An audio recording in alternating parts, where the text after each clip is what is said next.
সুপ্রভাত, ডক্টর সুব্রত ভট্টাচার্য বলছি জীবন সুরক্ষা হসপিটালের তরফ থেকে। আপনারা সবাই জানেন বর্ষাকাল পড়ে গেছে, ভালোই বৃষ্টি হচ্ছে।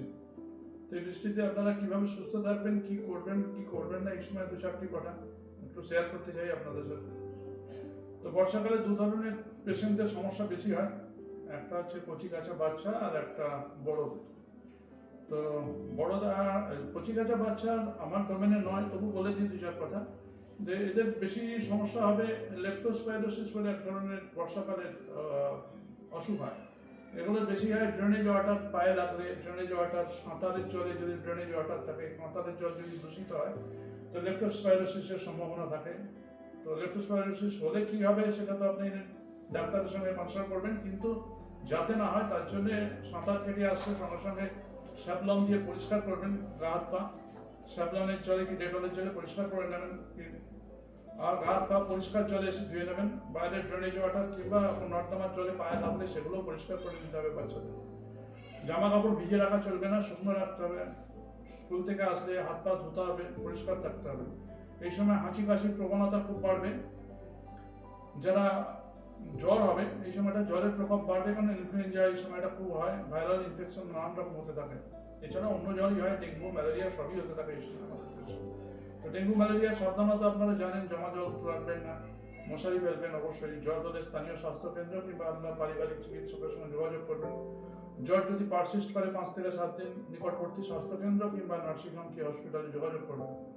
যদি জ্বর পারসিস্ট করে অবশ্যই জ্বরের কিছু প্যাকেজ হয়, ফিভার প্যাকেজ আমাদের জীবন সুরক্ষা হসপিটালে করা হয়, ফিভার প্যাকেজ। সেই ফিভার প্যাকেজে কি কারণে জ্বর সেগুলো আমরা নির্ণয় করি, তার মতো ওষুধ দেওয়া হয়, সেগুলো করতে হবে। 2 নম্বর হচ্ছে যারা হাঁপানির পেশেন্ট, এই সময় হাঁপানির প্রভাবটা বাড়তে থাকে। তো আমরা কি করবো, হাঁপানির পেশেন্ট বয়স্কদের যদি ইনফ্লুয়েঞ্জা ভ্যাকসিন কিংবা নিউমোকক্কাল ভ্যাকসিন নেওয়া না থাকে, আমরা বলবো অবশ্যই নিয়ে নিন। যদি গত বছরের ডোজ নেওয়া না থাকে এবছর নিয়ে নেবেন, যদি প্রথম নিচ্ছেন তাও নিয়ে নেবেন। নিউমোকক্কাল ইনফ্লুয়েঞ্জা ভ্যাকসিনের মধ্যে 1 মাসের গ্যাপ রাখবেন, একই সঙ্গে দুটো ভ্যাকসিন নেবেন না। ইনহেলেশন ডিভাইস রেডি রাখবেন এই সময়, দরকার লাগবে। আর আপনার ডাক্তারের পরামর্শ মতো ইনহেলেশন নিতে থাকবেন। দরকার লাগলে নেবুলাইজারই অবশ্যই ইউজ করবেন যদি দরকার লাগে। নেবুলাইজার মেশিন এবং ইনহেলার মেশিন দুটোই পরিষ্কার পরিচ্ছন্ন রাখবেন। নেবুলাইজার ইনহেলার কোনো সময় ড্রপ করতে যাবেন না। যদি জ্বর আসে অ্যান্টিবায়োটিক অবশ্যই খাবেন ডাক্তারের পরামর্শ মতো, দোকান থেকে কিনে অ্যান্টিবায়োটিক খেতে যাবেন না। প্যারাসিটামল স্বচ্ছন্দে খেতে পারেন, যে কোনো পার্শ্ব প্রতিক্রিয়া ছাড়াই, কিন্তু অত্যাধিক ডোজে অবশ্যই নয়, ডোজ অনুযায়ী।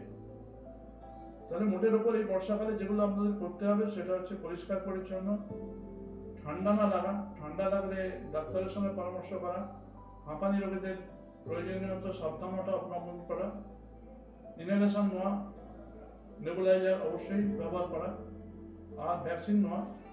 এবং যদি জ্বর থাকে তার জ্বরের জন্য স্বাস্থ্যকেন্দ্র কিংবা ডাক্তার কিংবা হাসপাতাল নার্সিংহোমে অবশ্যই যোগাযোগ করা। ডেঙ্গু ম্যালেরিয়ার জন্য সাবধান হতে হবে, যদি হয় সঙ্গে সঙ্গে ডেঙ্গু ম্যালেরিয়ার টেস্ট করান। যদি পজিটিভ থাকে নিকটবর্তী স্বাস্থ্যকেন্দ্র কিংবা হাসপাতাল কিংবা নার্সিংহোমে যোগাযোগ করুন।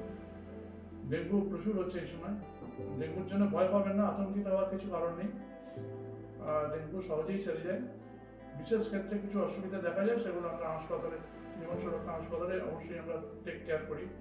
প্রেগনেন্ট কমে গেলে তার দিতে হয়, সেগুলো আমরাই ব্যবস্থা করি, তার জন্য অসুবিধা আতঙ্কিত হওয়ার কারণ নেই। সেজন্য মোটের ওপর আমরা বর্ষাকালে এই সাবধানতা বলেই নেবো, যেগুলো এতক্ষণ ধরে আমরা বললাম। আর কি এই, ধন্যবাদ।